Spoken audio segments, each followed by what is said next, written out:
Hola, buenos días. Esto es Ana's Groove Guide. Yo soy Ana Rodríguez. Hoy tenemos una entrevista con una mujer muy especial que se llama Nathalie Bro. Lo digo a la manera francesa, pero como ella me decía, en México la introducían como Nathalie Braux. Depende de ustedes, yo digo Nathalie Bro. Vamos a... Bueno, me acaba de reclamar, de pedir unirme, así que vamos a intentarlo por aquí. Espero que esto funcione.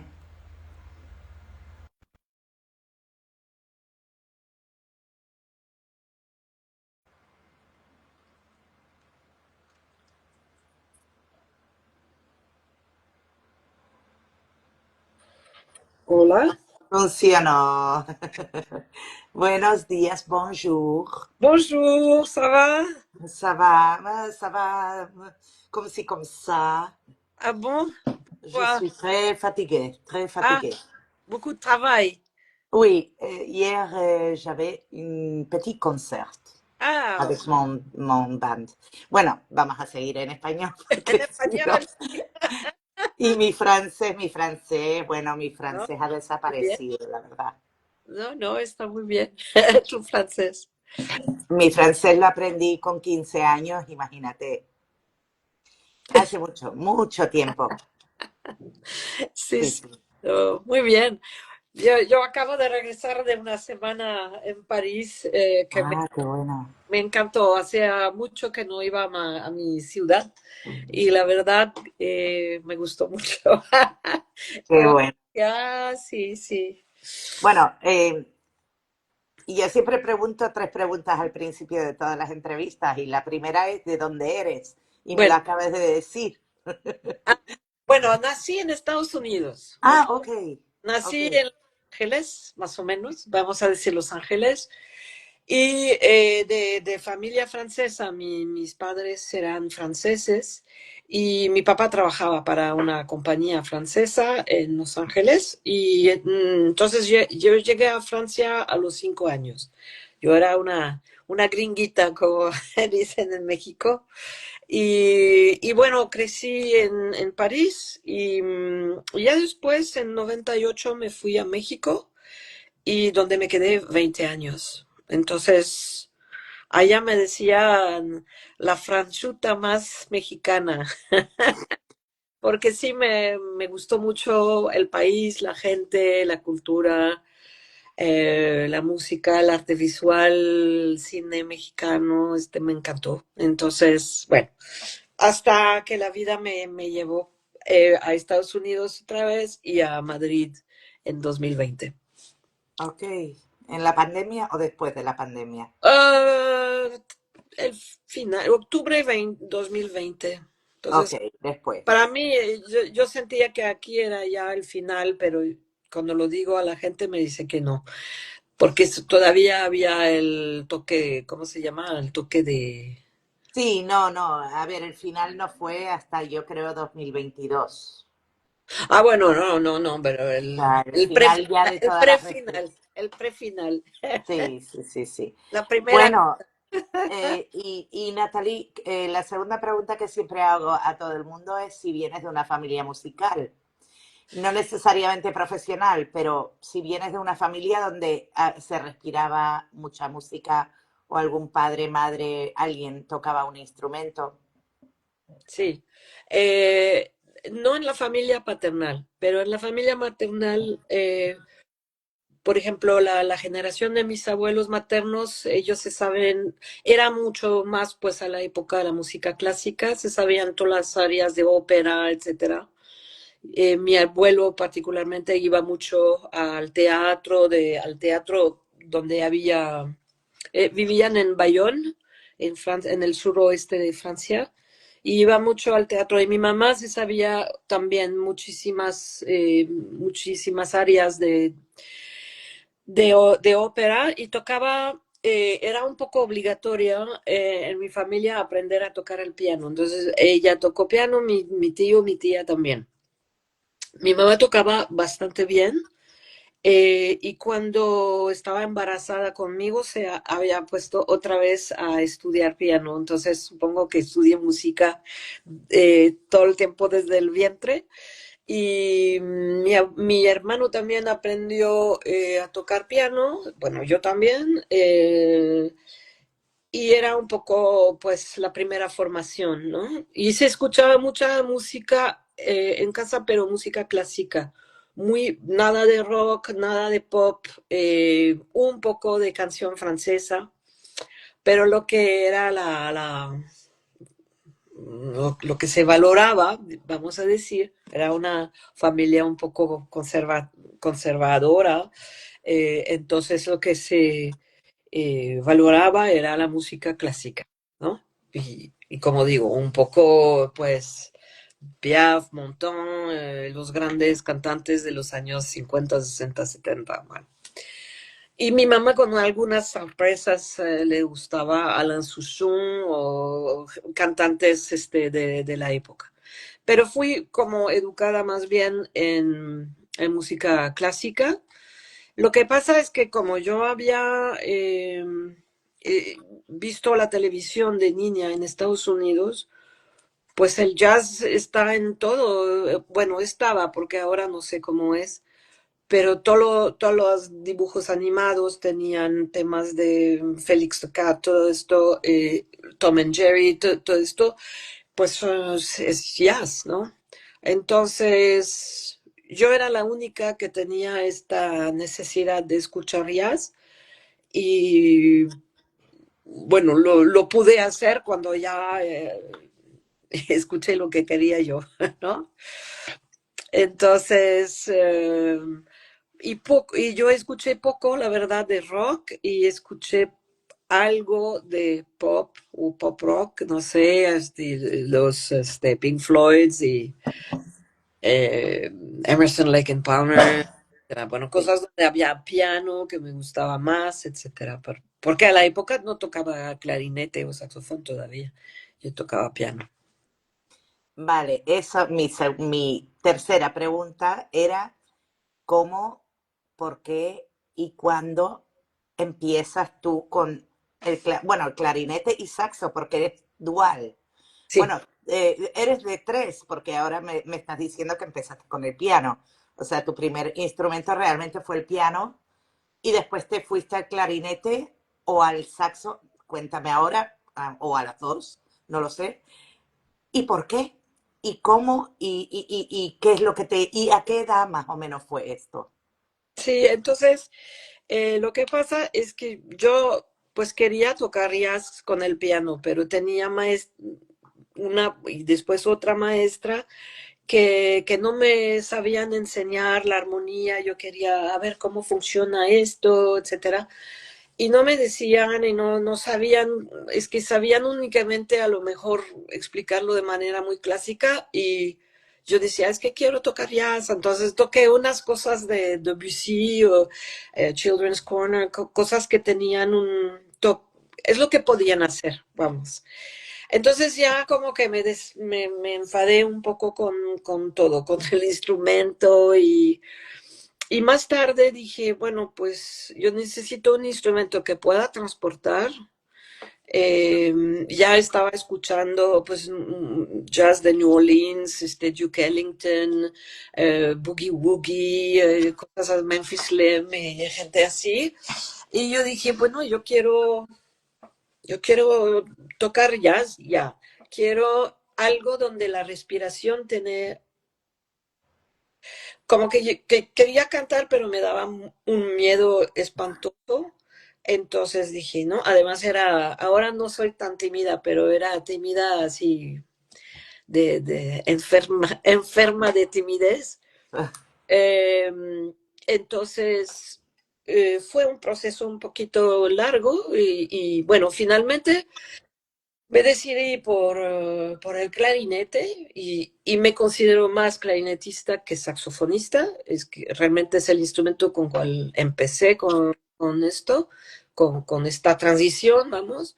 Y, y encontré uno en un bazar de antigüedades, lo compré, ya después fue, por supuesto, el maestro me regañó diciendo no se hace así, además que en Francia había a la época 3 o 4 fábricas de clarinetes muy importantes, Buffet-Crampon, Selmer, Leblanc, etcétera, y que eso era un clarinete de Checoslovaquia y no se hace estas cosas, ¿no? A pesar son muy buenos, pero bueno. Entonces ya empecé a tocar también en el conservatorio, clásico, etcétera, y bueno, finalmente dije, no, voy a ir a una escuela de jazz y es lo que hice. Y, y finalmente, entre unos tiempos en la escuela, no hice así el proceso, como el proceso completo del ensamble 1, 2, 3, 4, 5, 6. Yo hice 1 o 2, ya me fui a Estados Unidos, regresé, etcétera. Entonces, bueno, yo aprendí mucho, mucho sola también. Y luego, cuando regresé a Francia y que estaba empezando a trabajar como profe de música, eh, yo regresé al conservatorio porque necesitaban gente con diploma y que entonces no, en la época no tenía y entonces, bueno, fui a sacar los diplomas en el conservatorio.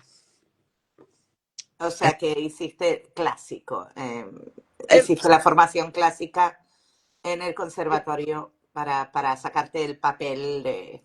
sí, Pero sí. ya En estabas iniciada en clarinete. el jazz, ya estabas Pero tocando. yo al mismo tiempo que hacía eso, tocaba música de Europa del Este, tocaba jazz, tocaba música popular.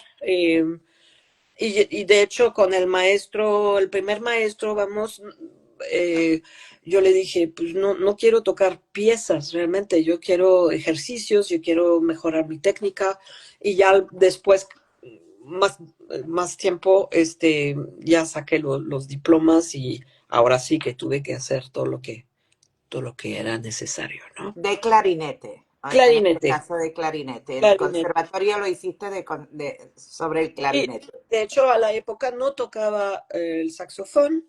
eh, Y bueno, al final en mi estancia en París, tenía uno que me habían prestado, vamos a decir, que es el que todavía tengo. Eh, y, Bueno, te lo prestaron y te lo quedaste. bueno, sí, sí, la chica que normalmente es la heredera de este saxofón un día dice que quiere tocar o sus hijos, tendré que regresarlo. Por el Ah, vale. momento es mío. Y entonces es más bien en México que me puse a tocar el saxofón porque pues nada más con el clarinete no habría podido sobrevivir, vamos, porque a la gente en México lo del clarinete evoca nada más la sinfónica, la música clásica o banda, o la música de bueno, que se llama Banda Aya, que es como inspirada de la música austríaca del tiempo de Maximiliano, etcétera, etcétera, toda la historia de allá. Entonces, pues eso a mí no es lo que tocaba. Entonces me metí, tenía el saxofón y dije, ok, pues empiezo a tocarlo y ya aprendí. Qué maravilla, qué maravilla. Bueno, a ver, no puede ser tan fácil como lo estás pintando. O sea, aprender un instrumento así, eh, el saxofón, yo lo miro y digo, complicadísimo, ¿no? Bueno, el clarinete es menos... mío. A ver, yo no sé tocar ningún instrumento de viento, entonces soy una ignorante absoluta en lo que respecta, pero el clarinete parece un poco más sencillo que el saxo, que tiene tantos botones y tantas cosas. No sé. Y así que de repente, bueno, pues me pongo a tocar el saxo. No me parece tan fácil. No No, sé. pero la cosa es que es lo contrario. Es más difícil tocar el clarinete porque es un instrumento más antiguo, no tan ergonómico como el saxofón. Ok. Eh, eh, El saxofón, bueno, la digitación, cuando ya tocas un clarinete o flauta dulce, la flauta de pico, si sabes tocar la flauta de pico, te aprendes la digitación de un saxofón en nada de tiempo porque es la misma. Después lo que Ah, tienes que trabajar es la proyección del aire y la boquilla, bueno, todo esto. Pero si eres clarinetista ya eso de una cierta manera lo tienes, la lectura la tienes. Eh, Más avanzas, si quieres, por ejemplo, cuando yo empecé clarinete, no empecé la música, entonces eso era, fui más rápido que una persona que habría empezado de la nada. Yo, entonces, cuando aprendí el saxofón, pues ya era clarinetista, entonces era nada más adaptar lo que sabía, cambiar, adaptar, realmente, ¿pero fuiste a algún tipo de lección o lo hiciste tú sola? yo sola. Tú sola. Bueno, permíteme que te diga que eres una genia. Además, no lo digo yo sola, ¿eh? Ah, Que bueno, lo dice más gente. qué bueno Bueno, escuchar han eso. habido varios A las comentarios 10 por de la ahí mañana. que he escuchado, que he escuchado. Eh, bueno, a ver, has saltado de muchos países y me has contado mucho así, muy por encima, pero quiero volver un poquito atrás y que me cuentes un poquito cómo fue el trayecto, cómo fue ese primer encuentro con el jazz, ese primer encuentro con la música popular. También, bueno, a mí me saltó mucho el que toca klezmer, que es un tipo de jazz, ¿no? Diría yo.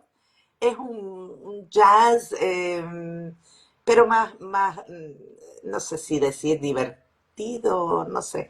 Bueno, cuéntame un poquito. Sí, porque el klezmer es Sí, sí. divertido, ¿no? Es como de Aparte, bailar, es para aparte son bailar.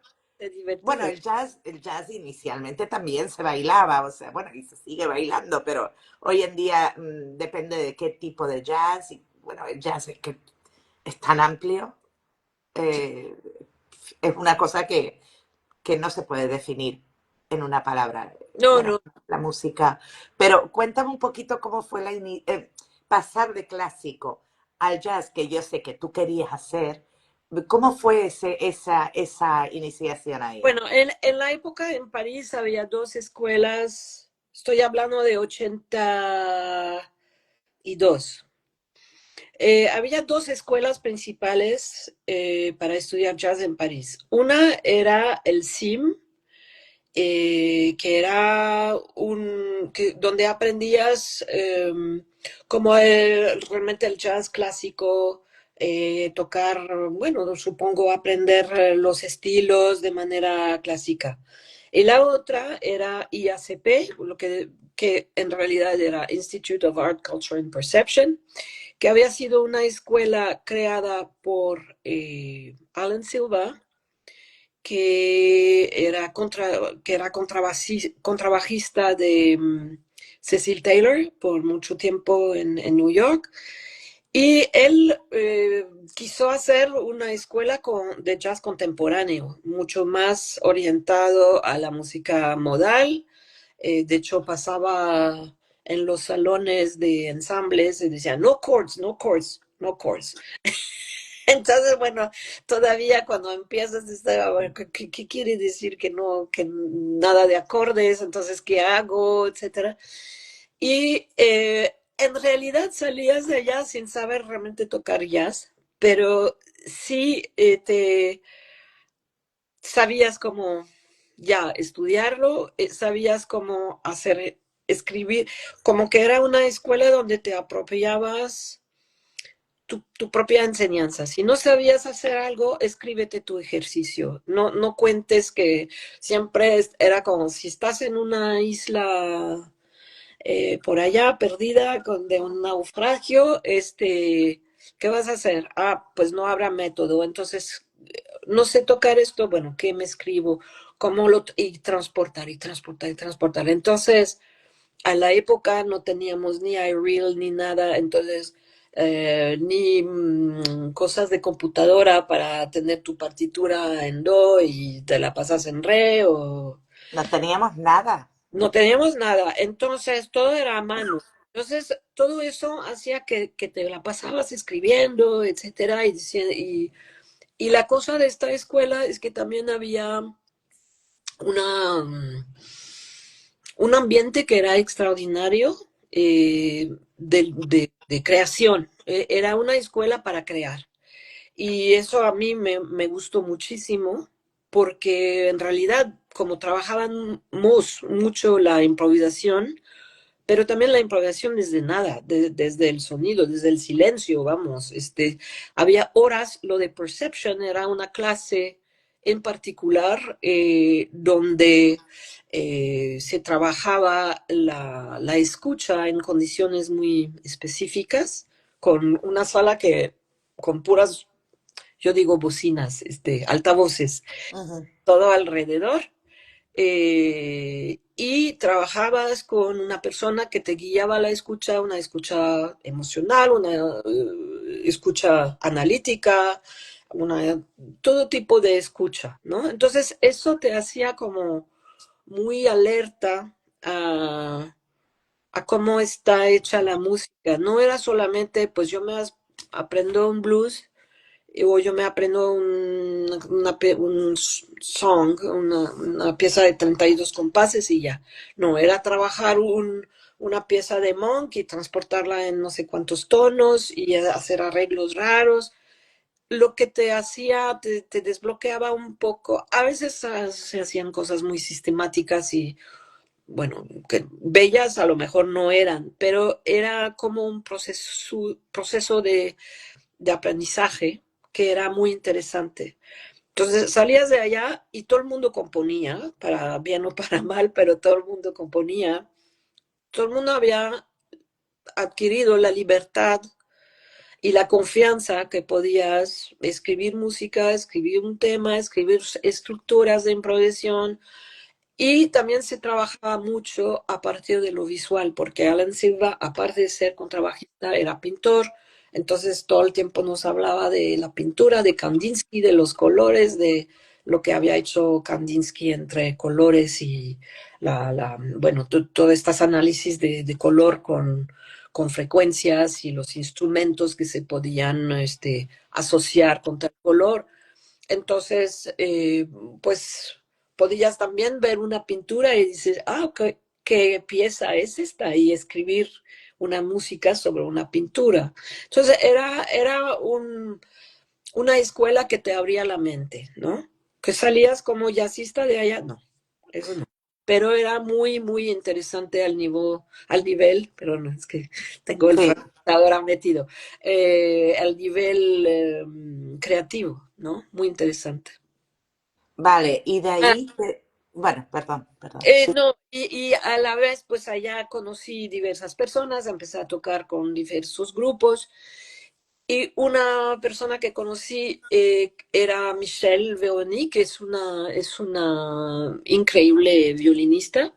Y ella estudiaba, aparte de estudiar, tenía ya sus estudios de clásico ya hechos, y iba a talleres de música rumana. Y yo llegué, no porque soy judía, llegué al klezmer, sino porque fui a un taller de música rumana y Michelle me dijo, oye, pero ¿conoces la música klezmer? Porque para el clarinete realmente está padrísimo. Entonces, Padrísimo. Eso es una expresión totalmente mexicana. eso. Y entonces yo dije, no, no. Y bueno, fui a comprar un primer disco del que se convirtió en mi ídolo por mucho tiempo, Giora Feldman, que hizo mucho, mucho para el renacimiento de la música klezmer en Europa y así empecé a escuchar, a tratar de entender y hasta más tarde, bastante más tarde, pude tocar con gente un proyecto hasta crear el mío en México. Pero en París, antes de irme de París, toqué con diversas formaciones de klezmer también. Bueno, y Aprendiendo. de París te vas a México. Sí. ¿Por qué? Bueno, eso fue una historia de amor y ya Ah, pero también que quería, bueno, sí, fue así, pero a la vez yo ya quería otra cosa, yo quería otro mundo, otros valores, no sé, y acuérdate que soy americana de continente, sí, entonces me atraía mucho la idea de estar, bueno, París es como el viejo mundo, totalmente viejo mundo todo el tiempo. Yo necesitaba, de hecho, había ido a Estados Unidos un año para entender un poco cosas de mí mismo y fui a a Nueva Orleans, ¿no? Entonces, también allá trabajé, bueno, estudié el jazz, ahora sí, más en la tradición. vale. Y, y bueno, pero era muy importante para mí finalmente estar un rato. No pensaba que me iba a quedar 20 años en México, la verdad, eh, porque muchas cosas cambiaron en los 20 años y me quedé, ¿no? Todo este tiempo. Y la verdad que ha sido la cosa más maravillosa que me habría podido pasar. 20 años no son pocos años, No, es una vida prácticamente. no, sí, sí, pues sí, y siento realmente que tengo un antes, un parteaguas, ¿no? Un antes y un después. Y ya ahora estoy como en la mezcla, porque entiendo mejor México por estar en España y entiendo mejor España que si venía directo de Francia por todos esos años en México también. Entonces, es interesante para mí. Sí, sí, sí. Bueno, entonces, cuando fuiste a Nueva Orleans, todavía estabas En París, pero me fui y te bueno, fuiste un año, como nací en Estados Unidos, tengo pasaporte de Estados Unidos claro. también, tengo dos, y entonces me pude quedar, pude trabajar y bueno, después trabajaba en una escuela de las 3 de la tarde a las 10 podía tocar en una casa, lo que cambiaba de París, donde siempre tienes vecinos. Y bueno, pues fue una muy buena experiencia musical y Pero antropológica. ahí todavía solo con el clarinete. Sí, solo con el clarinete, sí, sí, Pero claro, en Nueva Orleans el clarinete va perfecto. perfecto.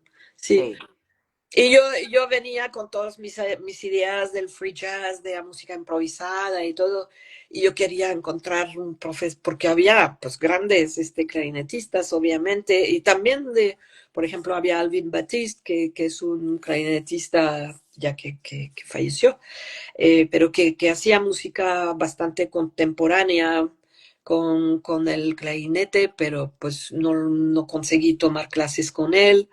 Eh, y finalmente toqué clases con alguien que me dijo, oye, pues bájale tantito con tu música contemporánea y de free jazz y todo esto, que aquí estás en la ciudad de la tradición, entonces aprende la tradición y ya después hablamos. Entonces lo que hice, de vez en cuando necesitas a alguien que te dé una cachetada, ¿no? Especialmente cuando eres joven y que te sí, crees que claro, uno te viene vas a comer. con sus ideas. Sí, Sí, sí, entonces, bueno, fue muy interesante. qué guay. Bueno, entonces, bueno, me parece increíble. O sea, empezaste con clásico, de repente te metes en una escuela conceptual, diría yo, una escuela Sí, ajá, conceptual, porque es que realmente no es una escuela normal, por lo que me cuentas, es todo no, muy eso, objetivo. conceptual y muy Sí, eso, de free sí, jazz y lo que...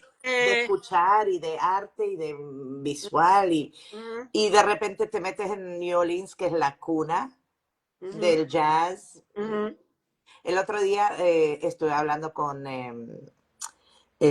ay Dios mío, soy tan mala para los nombres, con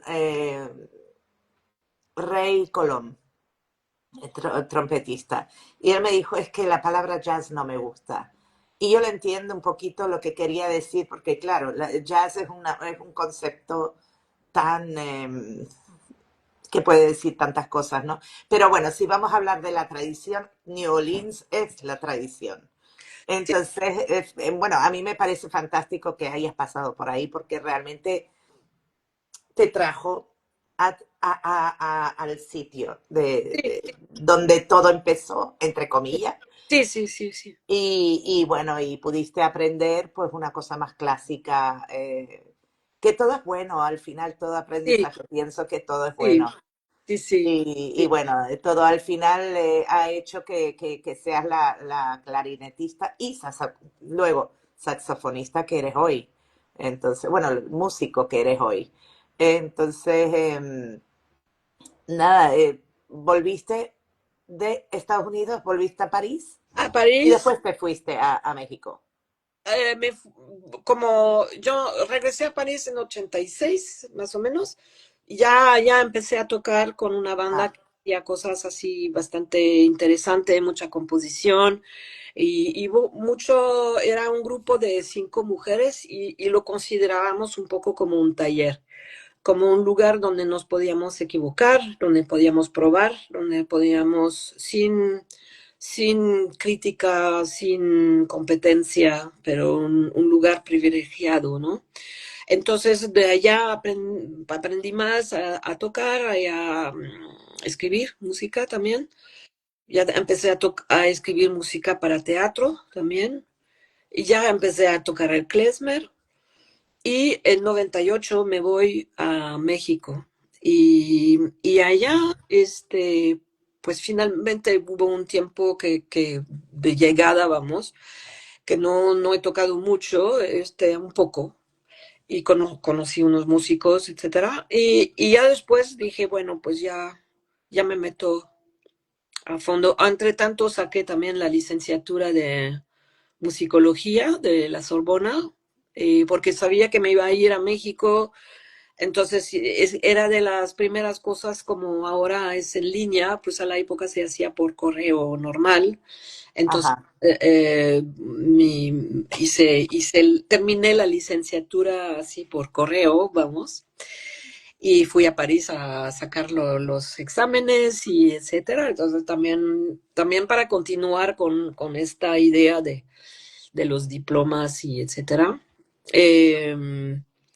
Y empecé a tocar lo que se llama ya música versátil, que es para bailar, en orquestas de baile, en blues, en bandas de blues. Había en Guadalajara a la época quizá unas 5, 6 bandas así fuertes de blues y yo pude tocar con casi todas, yo creo.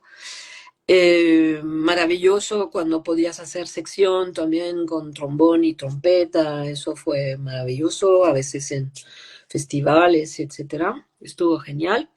Ya también me metí a tocar con una cantante eh, muy interesante que cantaba música mexicana, música latinoamericana, pero también tenía una formación de música antigua. Entonces también tocaba, ¿cómo se llama? Las cantigas de Santa María, música sefardí de los, no sé, del siglo XIV, que era de tradición oral, ¿no? Eh, que son músicas que a mí me fascinan, ¿no? Me fascinan y pues yo he seguido después tocándolas. Eh, y bueno, con ella viajamos muchísimo en México, en Estados Unidos, en Europa. Hubo mucho trabajo con ella todo un tiempo. Y ya después yo me metí más a proyectos personales. Empecé con la banda de klezmer también, que ya encontré los locos para hacer una música klezmer que es judía en un país a 95% católico o cristiano. Pero curiosamente, es una música que es tan alegre, tan... Es que tiene todo, que es muy mexicano también, porque en México todo el mundo piensa así los cactus, el sol el tequila y la fiesta, pero también hay un lado de México que es muy, hay mucha tristeza también, hay mucha, pues ha habido en la historia de México mucha injusticia, mucha miseria. Entonces sí, la gente también no siempre la pasa muy bien. Entonces hay estos dos lados. ¿Qué es lo que hay también en esta música klezmer? Que cuando muchas veces empieza lenta, es muy nostálgica, y ya la vas acelerando y ya es la fiesta. Que de cualquier manera es también la idea en la Nueva Orleans de cuando hay un entierro, un funeral, la gente empieza con unas marchas, the Dirge March, eh, Sí, que, que es como muy lenta, y ya de repente va a empieza la fiesta. empezar la fiesta. Entonces, no sé de dónde viene eso, si es un fondo cultural humano o si son ciertas regiones o influencias, no lo sé, pero eso es finalmente algo que a mí me ha fascinado con la cultura mexicana viniendo de París, porque en París todo es serio, te enojas de todo, te quejas de todo, nada está funcionando como tú quieres, ¿no? Y así, como que el bus debía de venir a las 18:53 y son 54, no ha llegado. Y cuando llegas a México, nada funciona como tú pensabas. Entonces, o como tú estás acostumbrada, ¿no? Entonces, no, pues, te puedes esperar el bus si pasa, o si no, te pasa enfrente y, y, y, y no abre las puertas y no sabes por qué. Y bueno, hay un montón de cosas así todos los días y aprendes a lidiar con esto, especialmente como europea. Entonces, eso fue, pues yo creo que la razón también por cual me quedé tantos años es que ha sido un aprendizaje de todo y una terapia de todo, ¿no? Porque, pues, deal with it, ¿no? Deal. Ya, Mm. hay, hay que aceptar, ¿no? Y entonces, también en lo de la música, lo que venía, pues un poco con esto, con esta tensión, con la competencia que hay en París, y es difícil empezar a tocar en París porque tienes un espíritu de juicio hasta entre músicos a veces, ¿no? Y, y llegas a México y todo es sí, vamos por una cerveza y no sé qué, y ya, bli, guiri, guiri, guiri, y ya empieza el ensayo. Y finalmente me tomó mucho tiempo a entender que este tiempo de plática era igual de importante que, que estos 20 minutos o media hora de tocar la pieza 10 veces, porque eso es lo que hacía esta comunión después en el escenario. Eso lo aprendí allá, ¿no? Antes no había podido. O sea, en París no tienen ese tipo de filosofía. O Eh, sea, los músicos no tienen ese rollo. Ciertos músicos lo tenían. En un momento toqué en una banda donde había, creo que un chico era de Martinique y el otro de Guadalupe, de las Antillas. Ajá. Y la baterista, que es mi gran amiga, que está en este primer disco que había hecho, ella es de New Orleans. Es como eso que llegué a New Orleans yo. Y Vale. ellos estaban en esto de platicar, de reír, de no sé qué, no sé cuánto. Y yo estaba, a ver, es que nada más tenemos 2 tiempos para ensayar, y estaba así, ¿no? Y ya después en México entendí, claro, claro, ya. Es otra manera. Otra cultura, completamente Entonces, distinta. Sí. se aprende de todo finalmente, ¿no? Sí, pero es así, o sea, para poder realmente transmitir algo en el escenario, si no se conocen y no tienen una relación de amistad, que está, o sea, que somos máquinas, no, no, no, o sea, yo creo que lo que más se respira cuando ves a unos artistas en el escenario es ese rollo que tienen entre ellos de amistad, de que se conocen, de que no son sencillamente, porque yo he visto las dos cosas.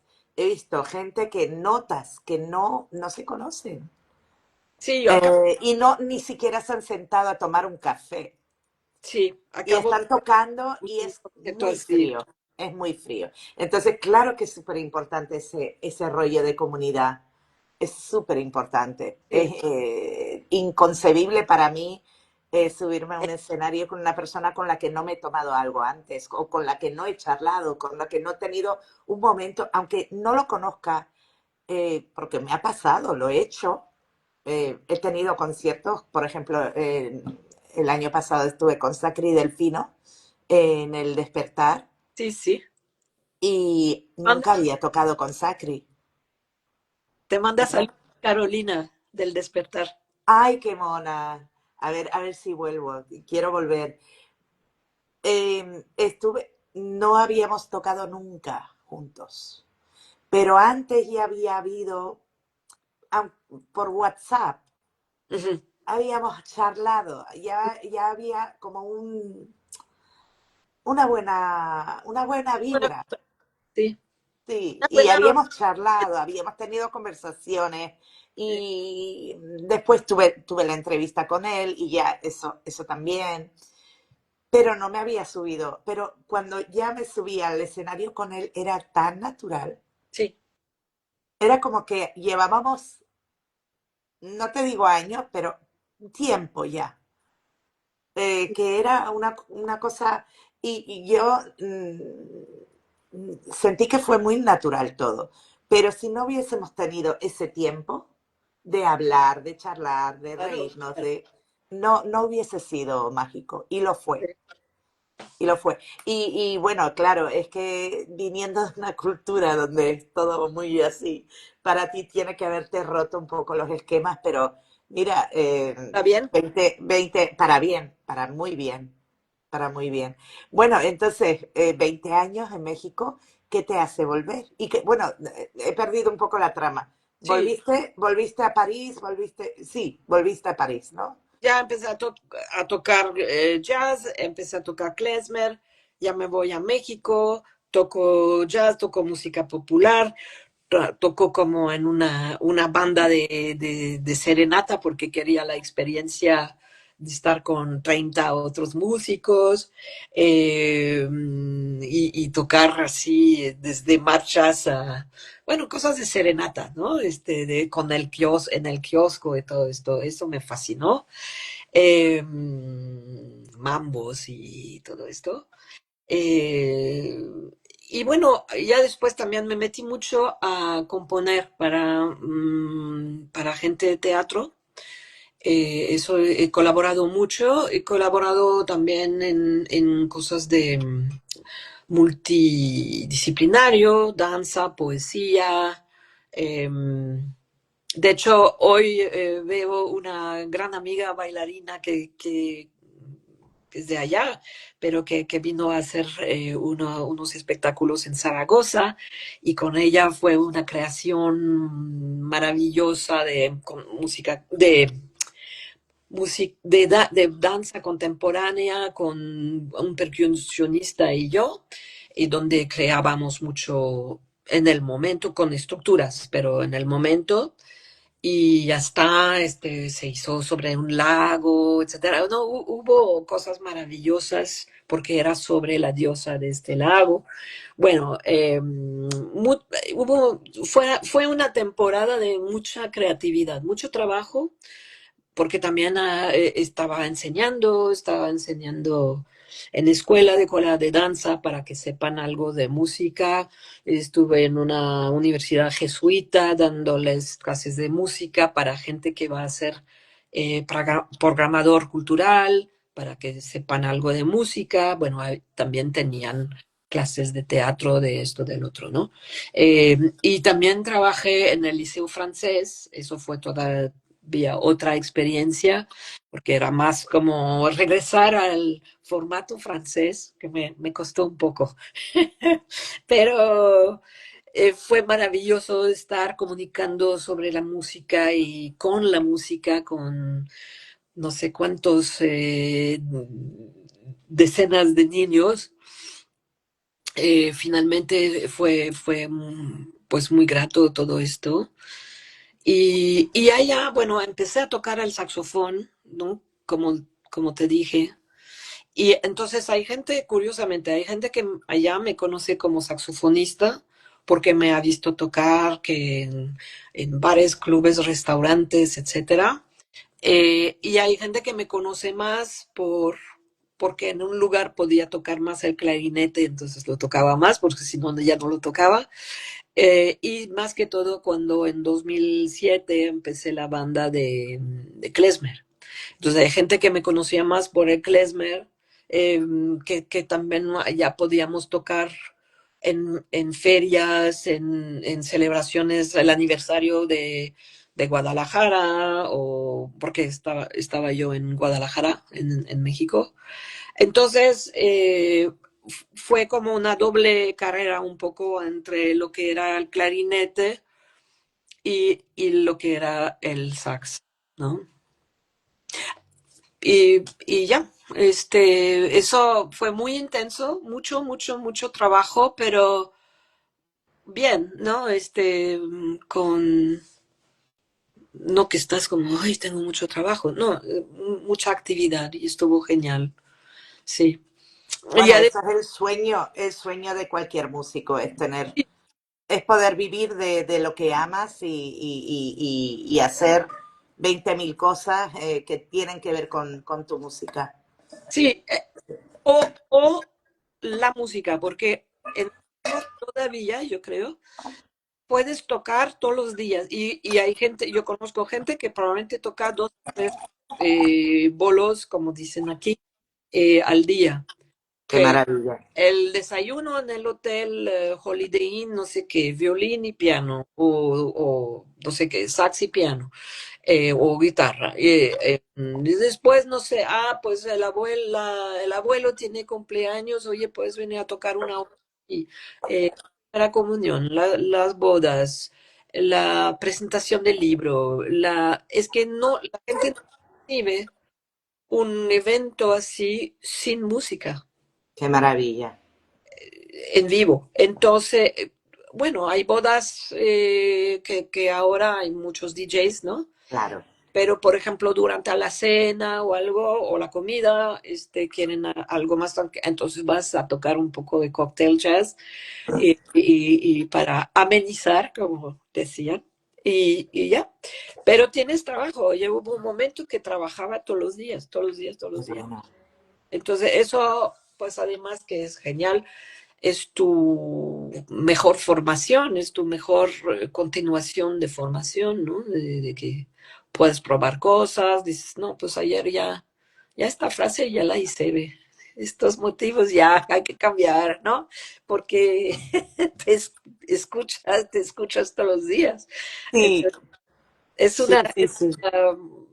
de la misma manera que en París, cuando empecé a tocar con un amigo, íbamos a tocar en la calle, esa es la mejor escuela, porque si no tocas bien, si no tocas con ganas, no pasa nada, no te ponen ni un franco, que a la época eran francos todavía.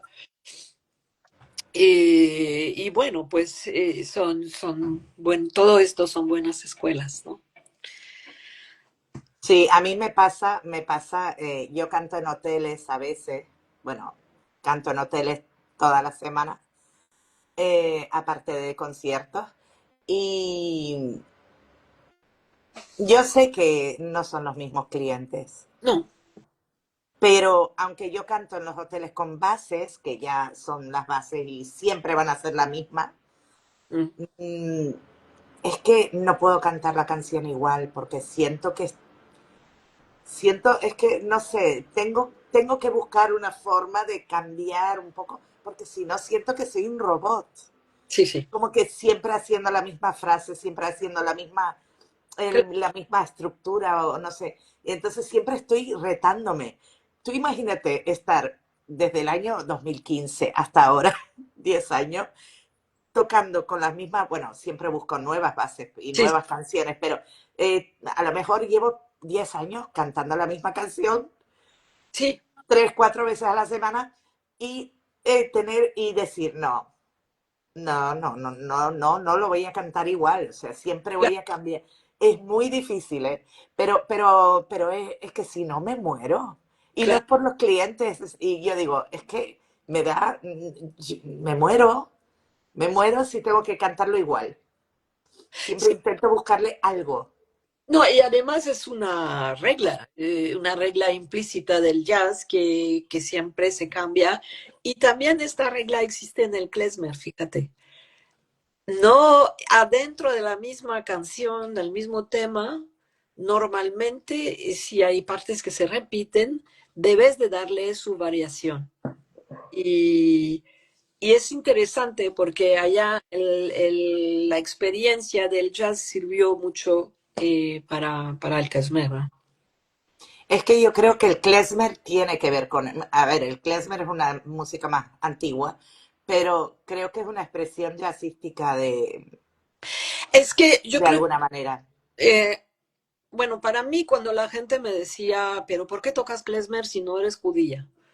Pues yo decía, porque es como el blues, es el blues europeo, es el blues de todo me va mal, el pogrom ya me expulsaron de, no sé, de mi barrio, o hay un gueto, o hay esto, y a la vez hay, bueno, este humor que también se comparte mucho, por ejemplo, en México se dice mucho, ánimo, que tu vida va a cambiar, ¿no? Entonces, es como siempre hay un mejor posible, algo mejor posible, pero la realidad del día a lo mejor no es muy buena. Y yo creo que eso se volvió una música ligada al jazz, más que todo al partir del momento que los judíos llegan a Estados Unidos y que en los años 20 estos temas tocados por bandas de música klezmer, por orquestas se adaptan también a la forma del jazz. Entonces hay cosas que se bailan con las danzas que van con la música klezmer, que yo no, eso sí, no conozco esto, pero sé cuando viví en Washington, D.C., después de México, y fui a uno o dos talleres donde sé que ellos organizan ¿cómo se dice? El talleres donde hay bailarines de un lado y los músicos. Entonces aprenden las piezas que van con tal o tal danzas. Bueno, pero, por ejemplo, si piensas en Bei mir bist du schön, da, di, di, da, da, da, da, da, da, da, eso fue compuesto para un teatro musical judío, si no digo tonterías, en Chicago, y que hay una leyenda, pero no la voy a decir aquí. Vale, vale. Porque hay otras cosas, pero sí era parte de algo como las Andrew Sisters la pusieron de moda. Bueno, pues entonces ya es un estándar. Hay Joseph para pam pam da ri, da, y, da, da, di, da. Bueno, eso entonces lo puedes hacer así, ¿no? Polka, pero también lo puedo ¿no? Puedes hacerlo como tú quieras, o hasta lo puedes hacer latín si quieres, ¿no?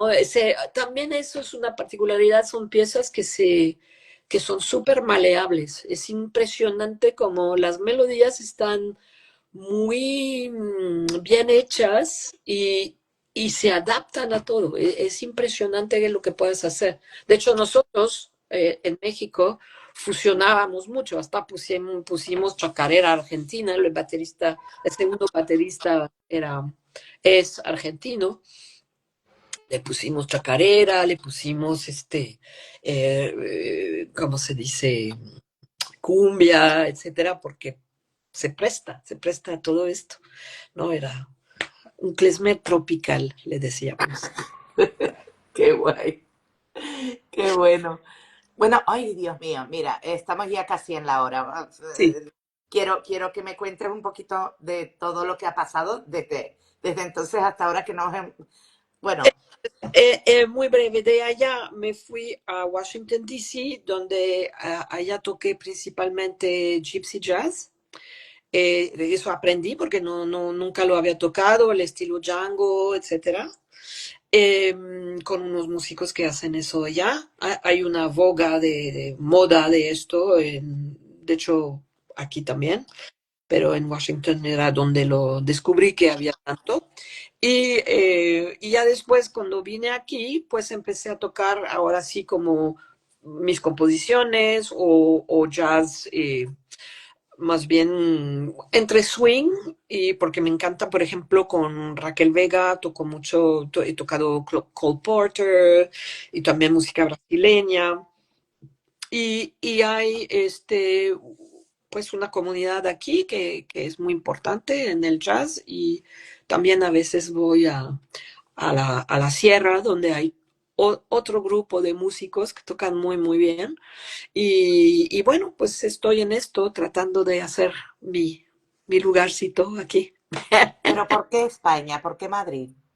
Bueno, ¿Qué es lo que te esto trajo? fue circunstancias de la vida, pero que me quedaron muy bien. Estaba muy contenta, especialmente que la verdad no quería quedar mucho más tiempo en Washington, D.C.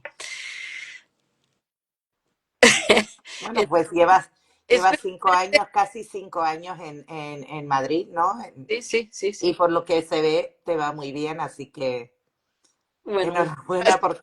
porque Madrid también es otra ciudad que tiene muchísimos músicos, Muy muchísimos buenos músicos. y muy buenos y muy Y buenos. muy buenos. Fantástico. Y yo he tenido mucha suerte de poder tocar con grandes músicos. No sé si estoy hablando de, bueno, pianista Carla Silva, Raquel Vega. Tengo un amigo en la sierra, César Guíjaro, muy bueno también. Eh, Bajista, Richie Ferrer, José Mi Garzón, increíbles. Baterista, Sergio Graña, Sir Charles.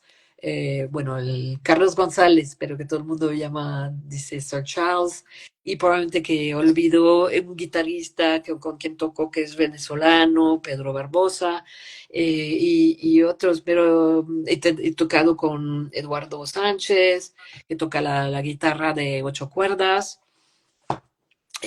hemos tocado mucho a dúo y a trío, he podido hacer cosas interesantes también y bueno, como he hecho ahora la parte comercial, ¡tarán! De Porque, hecho, mira, me has leído la mente porque te iba a preguntar por los discos. sí, ¿Cuántos discos tienes?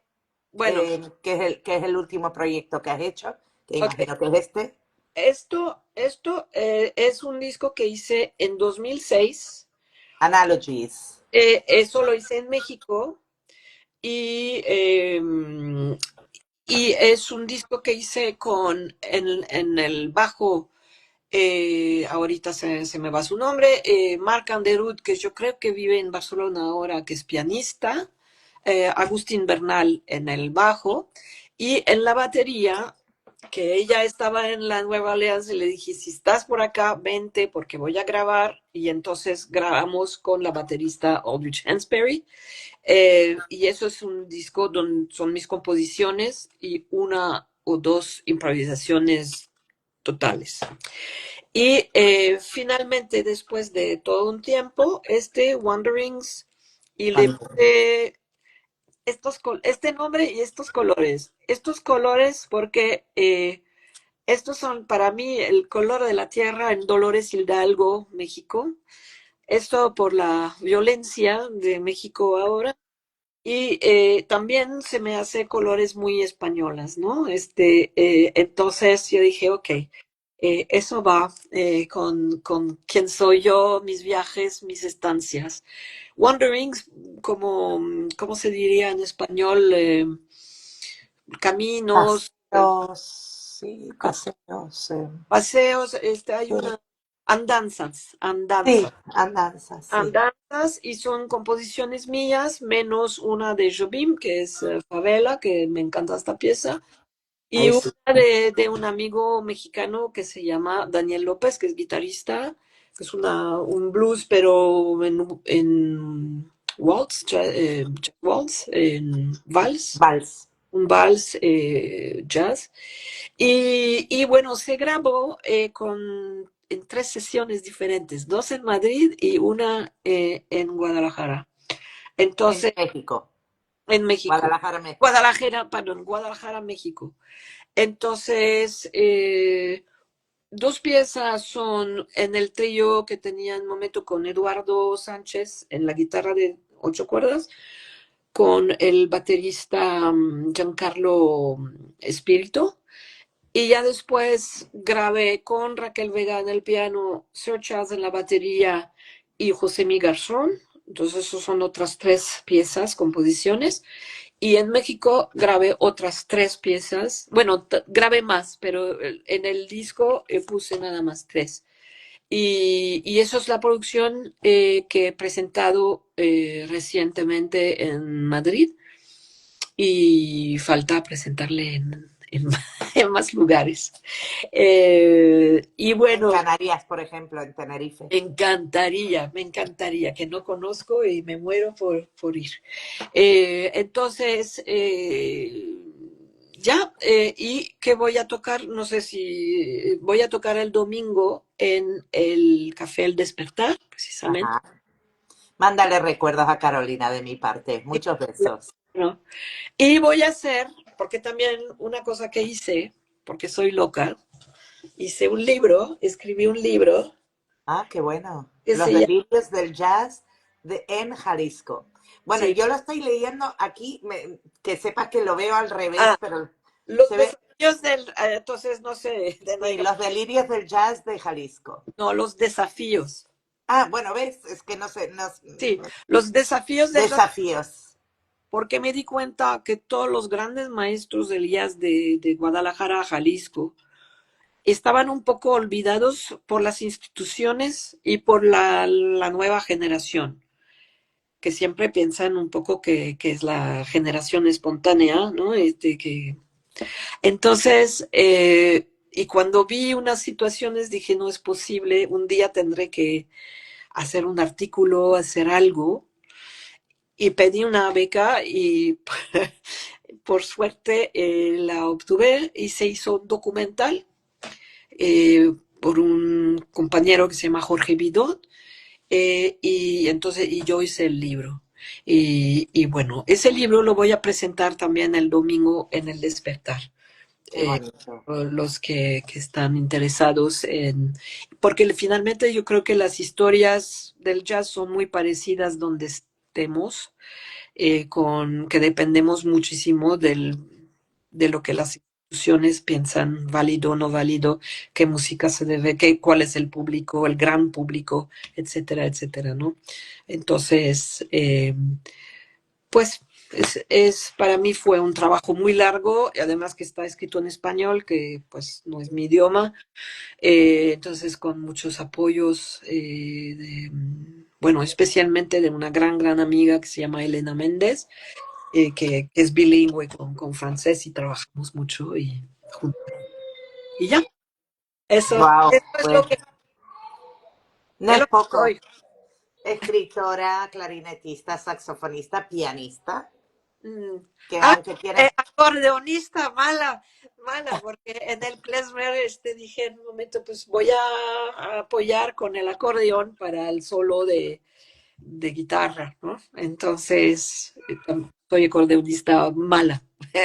Bueno, que toco la mano, no, mala no, es que toco la mano derecha, es todo. No Vale, tengo, bueno, ya, pero bueno, todo lo demás lo haces bien, así que tampoco vamos a juzgarte por que no, por no, lo menos era algo, pura algo has diversión. hecho con el acordeón, más que yo. no, pero bueno, entonces sí, un montón de cosas. Fantástico. Oye, pues me ha encantado conocer tu historia, Natalie. Yo te he estado viendo desde que te empecé a seguir, he estado viendo todas las cosas que has ido haciendo y en mi mente yo decía, ay, tengo que ponerme en contacto, tengo que ponerme en contacto. Y por una cosa u otra me olvidaba, bueno, luego, bueno, no sé. Y al final dije, no, o sea, la voy a escribir ya, ya. Yo no sé cómo agradecerte. Es un placer conocerte, un placer Sí. ser parte de este programa que he seguido varios de estos programas y se me hace una idea fantástica y muy, muy valiosa porque pues no es tan fácil tener una posibilidad de hablar sobre sí mismo o misma. Y bueno, muchísimas gracias, Ana, por este trabajo maravilloso que estás. Muchas gracias. No, para mí es un placer tener la oportunidad de hablar con tantos artistas. Claro, Ahora mismo 3 veces a la semana. Tengo el privilegio de hablar con gente que de otra manera no podría, porque no claro. estamos en la misma ciudad, en el mismo sitio, no estamos. Entonces, y mira, fíjate, y me entero de todo. Sí, sí,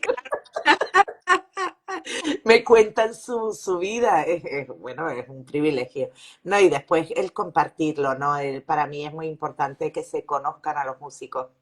Es muy importante. No sé, es algo que empezó pequeño y se está haciendo cada vez más grande. En plan, estoy de repente entrevistando a gente de otros países y ¿Cuándo empezaste eso, este en proyecto? abril del 2024. Ah, entonces, Mi idea tanto. era entrevistar a la gente que yo conozco de aquí, de Tenerife. Esa era la idea. Sí, Y yo pensé que iba a entrevistar a 30, 40 personas y ya. sí, sí, sí. Y no, No, ha genial. ido, yo creo que tú eres número 186. Anda, muy bien. Ya estoy empezando a poner en el hashtag, el último hashtag, entrevista número tal, para yo acordarme de cuántas personas. Sí, sí. Pero No, sí, sí, sí, vamos en un año y un par de meses he podido pues tener ese privilegio de poder hablar con tanta gente y tener este documental, es como una documentación, un documental de cada músico, ¿no? totalmente, totalmente. Sí. No, y además que como es más que un podcast de 20 minutos, es dar más de una hora, es genial. Sí. Aunque en Instagram no se estila en más de una hora, pero bueno, yo luego lo descargo y lo subo al YouTube A y YouTube, sí, que me fío más de YouTube Insta. que de Meta, o sea, lo que es Facebook, no me fío de ellos. Entonces, cualquier día esta página me la cierran por lo que sea y yo no tengo, pues tengo los backups, tengo las entrevistas y las puedo poner en YouTube y por lo menos eso ahí quedan, ¿no? Sí. No me pueden desaparecer del todo lo que...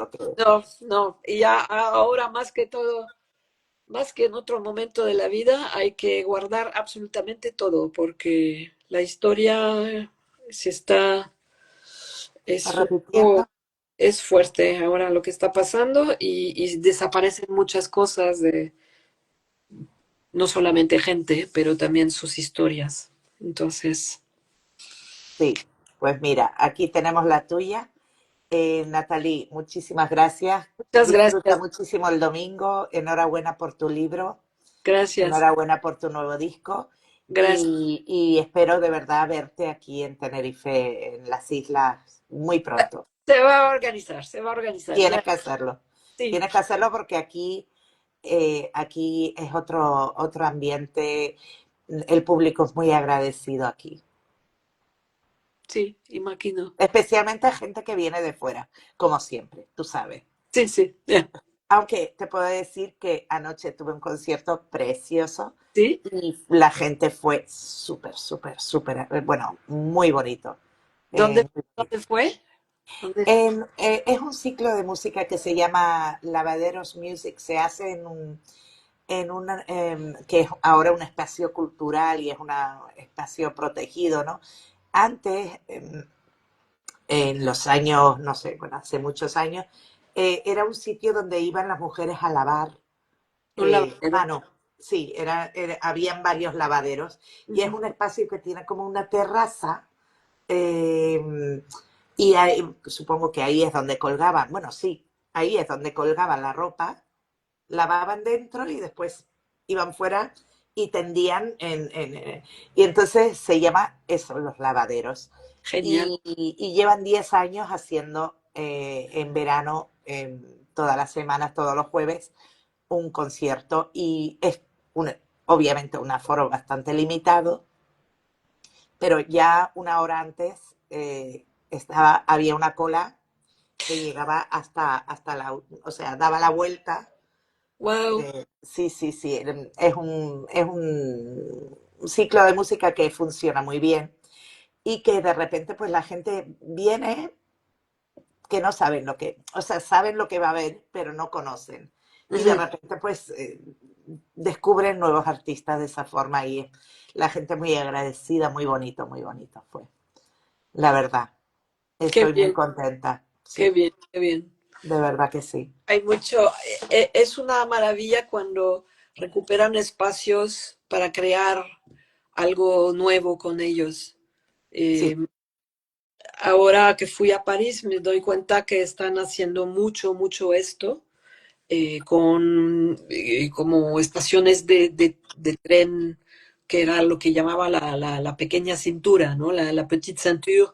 Entonces quedan un montón de espacios bueno, que tienen un café, un restaurante, un huerto colectivo, una sala de concierto y una cava donde hacen tecno todas las noches o cosas así. Entonces, a mí se me hace que está hablando de una ciudad que se está moviendo, que la cultura un poco alternativa, más relax, es que París es más relax que cuando yo vivía allá. A lo mejor porque me fui. claro, como fuiste de visitante, pues ya no es lo mismo. Sí, sí, Vivir ahí yo creo que probablemente es distinto. sí, sí, claro, pero sí, hay muchas cosas que han cambiado, pero para bien, yo creo que para bien. Está muy interesante ahora. Qué bueno. Y vi a Brentford Marsalis. Fui a, ¿Cómo viste? Sí. fui a un concierto de Brentford Marsalis, Wow, New qué Morning, maravilla. maravilloso. Y fui a un concierto de una chica israelí americana que se llama Noah Levy con un pianista británico que se llama Paul Edis. Y hacen música de Bill Evans, pero que hay letra a las piezas de Bill De Evans. Bill Evans, porque hay dos. Bill Evans, el El Bill Evans pianista. es pianista. Entonces, sobre Very Early, Periscope, sobre Waltz for Debbie, todo esto, había letra. Y fue un concierto maravilloso. Sí, sí. En un club de jazz que se llama 38 Rue de Rivoli, ¿no? Rive. Genial también, muy, muy buen club, súper bien. En fin, pobre, yo hablando, hablando, hablando. No, esto es lo que pasa. Mira, ya vamos a cortar porque ya llevamos 1 hora y 20 minutos pero bueno, ha sido un placer, de Un verdad, placer. y ya te digo, nos vemos pronto, espero. Sí, Un sí, beso muy fuerte. O que yo te veo en Madrid, no sé, ya vemos. sí, muy Un bien. beso. ¡Mua! Eh, Un abrazo. Chao. Chao.